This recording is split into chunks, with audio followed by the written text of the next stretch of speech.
छत्तीसगढ़ की उपलब्धियों में एक और उपलब्धि जुड़ गई है कृषि कर्मठता अवार्ड के रूप में। हमारे साथ छत्तीसगढ़ के कृषि मंत्री हैं।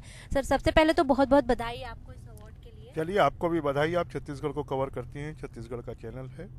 मैं सभी छत्तीसगढ़ के किसानों के लिए और छत्तीसगढ़ के वासियों के लिए गौरव की बात है कि कृषि के क्षेत्र में सबसे ज़्यादा चावल के उत्पादन के लिए छत्तीसगढ़ को कृषि क्रमण पुरस्कार इस देश के महामहिम राष्ट्रपति जी के हाथों प्राप्त हुआ है। मैं सभी छत्तीसगढ़ के किसानों को, कृषि क्षेत्र से जुड़े हुए सभी लोगों को बहुत बहुत बधाई देता हूँ, शुभकामनाएं देता हूँ।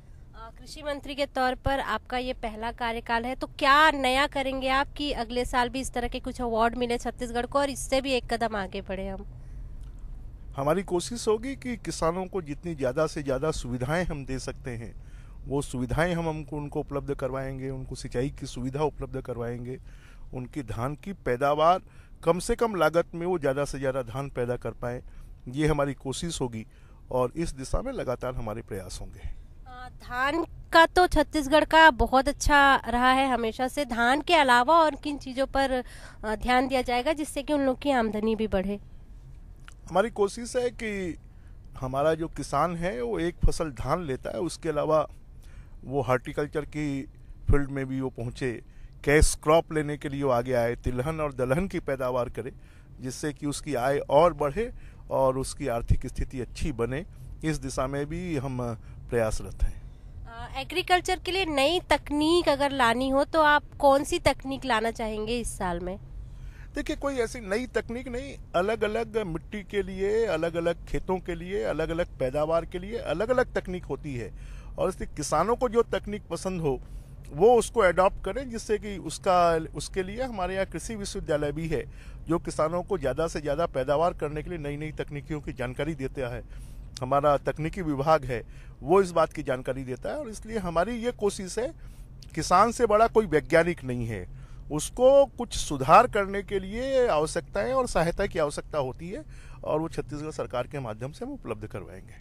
अक्सर ये देखा जाता है कि छत्तीसगढ़ की जो ज़मीन है वहाँ पर सिर्फ लोग धान उगाते हैं, उसके बाद पूरे समय ज़मीन खाली पड़ी रहती है।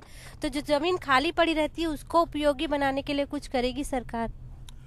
अभी छत्तीसगढ़ में लगातार दूसरी धान की फसल लेना प्रारंभ किया है और पिछले 10 वर्षों में हमने 7% सिंचाई की सुविधा भी बढ़ाई है। लगभग 5 लाख हेक्टेयर में सिंचाई अतिरिक्त होना प्रारंभ हुई है और इसके माध्यम से जैसे जैसे हम सिंचाई सुविधाएं बनाएंगे, अब माइक्रो इरिगेशन के हम प्रोग्राम बना रहे हैं, तो हमारा किसान दूसरी फसल, तीसरी फसल भी लेना प्रारंभ करेगा।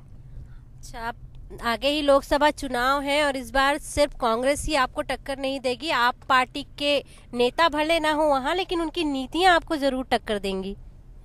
छत्तीसगढ़ में पहले से ही सरकार की नीतियाँ और नेता दोनों अच्छे हैं, इसलिए हमें कोई इस बात की चिंता नहीं है। कांग्रेस पार्टी से तो हम लगातार लड़ रहे हैं, तीसरी बार हमने सरकार बनाई है और आप पार्टी जिन बातों को कहती है उनको हम पहले से कह रहे हैं और इसलिए हमें कोई दिक्कत नहीं है।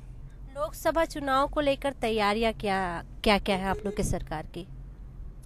लोकसभा चुनाव को लेकर हमारे पार्टी स्तर पर पूरी तैयारियां चल रही हैं, बूथ लेवल की कमेटियां बन रही हैं, एक वोट और एक नोट का अभियान चल रहा है, विधानसभा के सम्मेलन, मंडल के सम्मेलन, युवा मोर्चे के सम्मेलन, महिला मोर्चे के सम्मेलन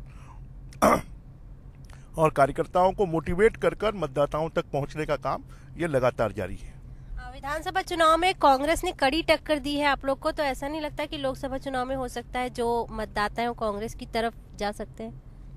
हो सकता है नहीं है, जो पहले भी हमारी 49-50 सीटें थी, तो छत्तीसगढ़ में जब भी रिजल्ट आएगा वो इसी प्रकार का आएगा और छत्तीसगढ़ की जनता ने 3 बार बीजेपी को सरकार बनाकर बता दिया है कि वो बीजेपी सरकार के काम से संतुष्ट है और इसलिए लोकसभा चुनाव में भी पहले हमारे पास 11 में से 10 सीटें हैं, अब 11 में से 11 सीटें हमारी होंगी। ये थे बृजमोहन अग्रवाल जी, जिनको पूरी आशा है कि छत्तीसगढ़ में सिर्फ भाजपा ही आएगी, चाहे आप आ जाए चाहे कांग्रेस आ जाए, उनको टक्कर कोई नहीं दे सकता। कैमरा पर्सन मुकेश कुमार के साथ नीलम शुक्ला, TSN न्यूज़, दिल्ली।